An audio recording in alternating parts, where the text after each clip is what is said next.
Welcome back, everybody, to the GSMC Hoops and Heels Women's Sports Podcast, brought to you by the GSMC Sports Network. We just got done talking about it. There should be a last chance qualifier competition for the CrossFit Games, and we're now going to talk about the USATF New York City Grand Prix that happened during this weekend at Icahn Stadium on Randall's Island. Spectators had the opportunity to see performances from the absolute world best on U.S. soil. Noah Lyles, McLaughlin-Levrone, and Elaine Thompson-Herah were oh my gosh, I just spit everywhere. Guys, I'm so sorry. That was so gross.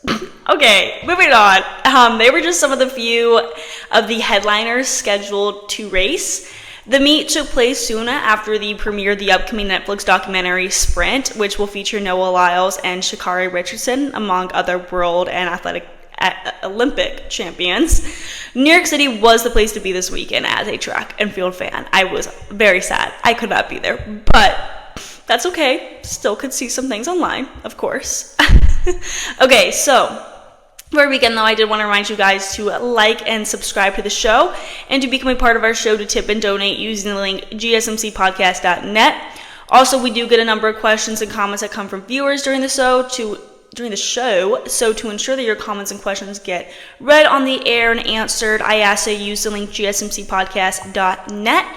This puts your questions and comments at the top of the list so that I see them. Also, it really does help the show. Once again, the link is gsmcpodcast.net. Okay, now that we got that out of the way, let's get started talking about how these races went. So we're going to start with, obviously, the sprinting event. So the women's 100-meter dash was filled to the brim with world-class talent. The race included the world champion Olympian Gabby Thomas and a 60-meter American record holder Elijah Hobbs, 4x100-meter relay Olympic champion Morolake Akinosan, and most notably the 5-time Olympic champion Elaine Thompson-Herah. The race had blistering starts from Hobbs, Akinosan, and a filly.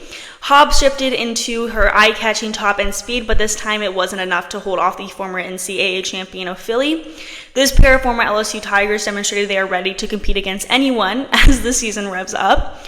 Although Thompson-Herah began her season later than usual, many fans had faith that she would round into form in time for the Jamaican Olympic trials.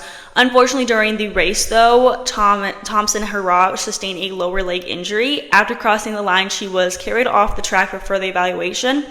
There was no current word on how severe the injury may be, but Jamaican track fans are rallying together to support her speedy recovery. Thompson-Herah is an Olympic veteran and has redefined success on that level. She is the defending Olympic champion in the 100-meter and 200-meter dash and has been since the 2016 Games in Rio. If Thompson-Herah can heal quickly, she will be on track to defend her titles in 3 Olympic Games in a row. Gabby Thomas was another 200-meter athlete who looked informed before the trials. At the start of the race, Olympic silver medalist Jenna Prandini got out well and was on track to control the field. As they approached the bend, Thomas pressed past the competition and won the event, which is not a shocker because she's Gabby Thomas. She is definitely probably one of my favorite track and field athletes. I have so many, so she's on there. She's definitely on the top 5. Okay, the times and places for the 100-meter dash. Let's talk about them.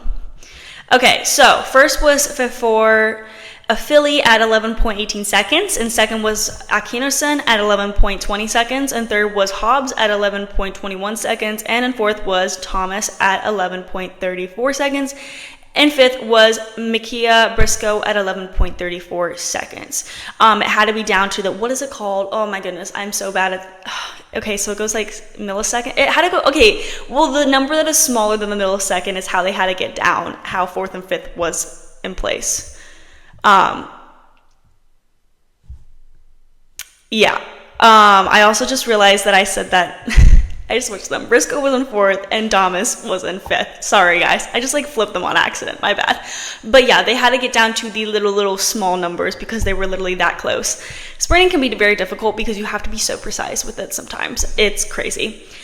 For the 200-meter dash, Gabby Thomas was in first at 22.42 seconds, and second was Tamara Clark at 22.79 seconds, and third was Jenna Prandini at 22.96 seconds, and fourth was Lena Irby Jackson at 22.09 seconds, and in fifth was Candace Hill at 23.12 seconds. For the 400 meter event, this is where history was made. Y'all need to listen closely to this because this is insane. Sydney McLaughlin-Levrone ran the third fastest 400 meter in American history at 48.75 seconds, which is 5/100ths off Sonia Richards-Ross' American record from 2006. McLaughlin-Levrone also ran 48.74 seconds last July. After that race, she said she hoped to break the American record. I think if the win wasn't so tough and harsh, she would have had a better chance and had more of a chance to break the American record. Though she is the world's fastest woman in this Olympic cycle in the 400 meter, she has repeated over the last month that she plans to race strictly the 400 meter hurdles at the Olympic trials, which are in June 21st to the 30th in Oregon. McLaughlin-Levrone is the reigning Olympic gold medalist and record holder in the 400 meter hurdles and has never raced the flat 400 meter at a global championship. This, I don't know, it makes me so upset because I'm like, this event just shows you that you should be running it at the trials. Like, please run it at the trials for all of us. Do it for us. So it's tough.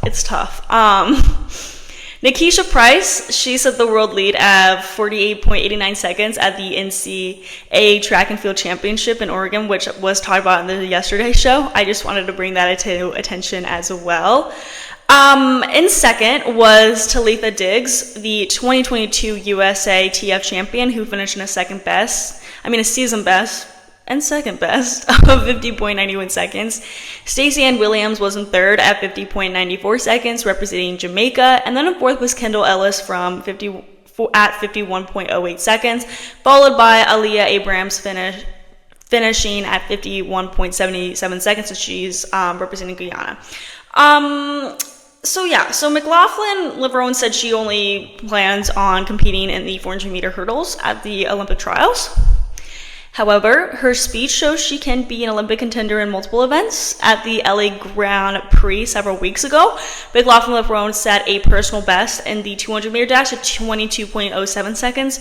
Not only did she win, but she also beat Gabby Thomas and Abby Steiner, women who are strong contenders for medaling at the Olympics in the event. And we saw that Gabby Thomas won first in this event at this competition this weekend. So clearly, Sydney McLaughlin-Levrone, please consider racing in other events at the trials. I would greatly appreciate that. Thank you. I will be cheering on for you. I promise. Okay, in the 800 meter event, Sage Herta-Klecker finished in first at 2 minutes and 0.33 seconds. In seconds was Olivia Baker at 2 minutes and 0.73 seconds. And in third was Sammy Watson at 2 minutes and 91 seconds. In fourth place was Aurora Rinda, representing Canada at 2 minutes and 2.80 seconds. And in fifth place was Brenna Dietra at 2 minutes and 2.84 seconds. Before moving on to the field events, I wanted to talk about the 100 meter hurdles because I love talking about hurdle events, and this one was super interesting. Devin Charlton finished in first at 12.56 seconds, representing the Bahamas. In second was Alicia Johnson at 12.58 seconds, so literally right there with first place. And third was Toby Amunson from Nigeria at 12.66 seconds, and in fourth was Danielle Williams from Jamaica at 12.71 seconds, followed by Masai Russell at 12.73 seconds. Now let's talk about the field events. Starting with the women's javelin, Carrie Winger made a triumphant return to the runway as a, quote, unretirement with a big 63.22 meters in round two to win over current U.S. leader Maggie Malone Harden, who took second at 59.93 meters. Madison Wiltrot speared a season best 59.67 meters in third, with Ariana Ings fourth at 58.67 meters, also a season best. Finally, in fifth was Maddie Harris at 56.36 meters. For the high jump, 14-time U.S. champion Vass T. Cunningham was a dominant presence, sailing over 1.95 meters on her first attempt to win. And second was Nagisa Tahashi from Japan at 1.87 meters. And third was a tie between Kimberly Williamson from Jamaica and Zaria Willis at 1.84 meters. And in fourth was Mercedes Francis at 1.79 meters. In the hammer throw, Rachel Tansos earned another victory with a 73.55 meters on her third throw to win over 2023 World Championships team member Jillian Shippey, who was second at 71.08 meters. This was hot off of Tanzo's personal best last weekend at the Ironwood Classic in Idaho, and there was Annette Icho-Kunwoke at 70.54 meters. Fourth was Vanessa Sturkenstries from Belgium at 67.42 meters, and fifth was Sade Olatoya from Nigeria at 63.33 meters. Let's now talk about the shot put. Canada's Sarah Midden, the reigning World Indoor Championship gold medalist, had 5 throws good enough to win the women's shot put, powering a 20.15 on her second attempt and adding a 20.07 in the final stanza. Raven Saunders hit 19.11 to finish as the runner-up, and new mom Jessica Ramsey was third, garnering a season best 18.83. Fourth was Jessica Woodard at 18.39 meters, and fifth was Adelaide Akia at 18.33 meters. For the long jump, Tara Davis-Woodall sailed out to 7.14 meters in round 3 of the women's event to turn back Budapest World Championship teammates Jasmine Moore and Kenesha Burks. Moore ended up second with a best of 6.88 meters, and Burks had a season best 6.86 meters in third. And fourth was Tiffany Yu from Hong Kong at 6.32 meters, followed by Tisana Hickling representing Jamaica at 6.20 meters. Lastly, for the discus, world-leading Yamei Perez of Cuba won the women's discus with the best of 68.31 meters. Sisi Onyekwer of Nigeria was in second with 61.35 meters, so clearly there was a huge gap between the first and second place competitors. In third place was Jay Lally from Great Britain at 59.30 meters, and fourth was Michaela Hazelwood at 58.55 meters, and fifth was Lisa Pedersen from Denmark with 57.75 meters. Now we're going to move on to the next segment where we're going to talk about the top female swimmers for the upcoming Olympic swimming trials. Before we get into that, we're going to be taking a very short break, so I will see you guys very soon.